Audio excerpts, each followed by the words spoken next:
Hello friends, আমার রকমারি চ্যানেলে সকলকে স্বাগত।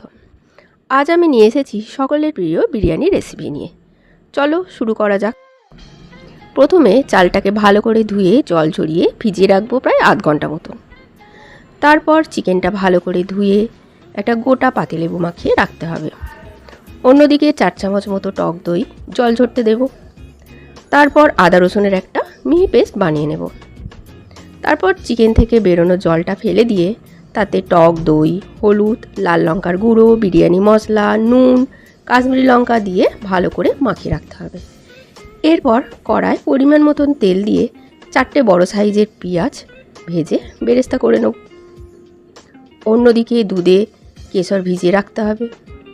এরপর বেরেস্তা ভাজা তেল দিয়ে চিকেনটাকে প্রায় 80% মতো ভালো করে ভেজে নেব।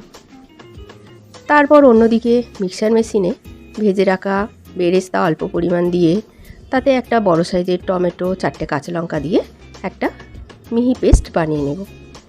চিকেন ভাজা কমপ্লিট হলে সেই তেলে আগে থেকে নুন হলুদ মাখিয়ে রাখা আলুগুলো একটু লাল করে ভেজে নিতে হবে। এবার ভাত বসাবার পালা।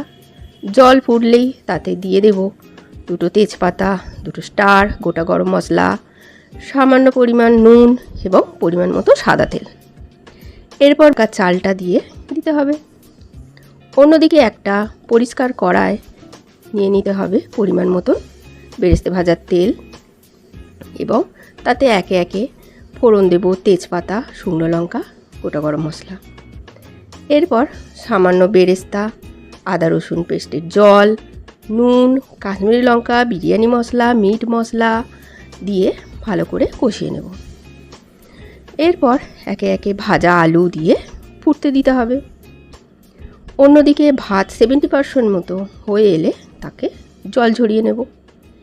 এরপর আলু কিছুটা সেদ্ধ হয়ে এলে ভেজে রাখা চিকেনগুলো দিয়ে ভালো করে ফুটিয়ে গরম মশলা দিয়ে নামিয়ে নেব। এবার একটি হাঁড়ির মধ্যে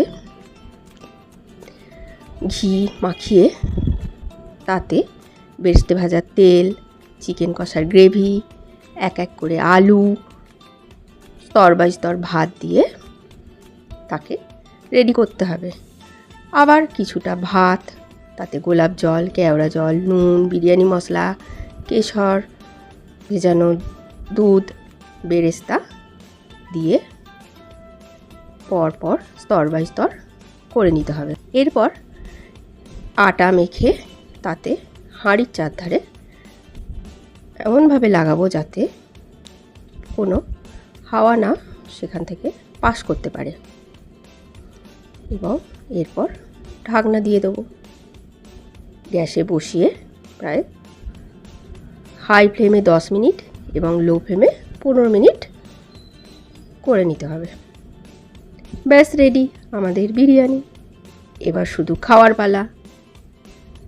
আমার রেসিপিটি ভালো লাগলে লাইক, কমেন্ট এবং সাবস্ক্রাইব করতে ভুলবেন না।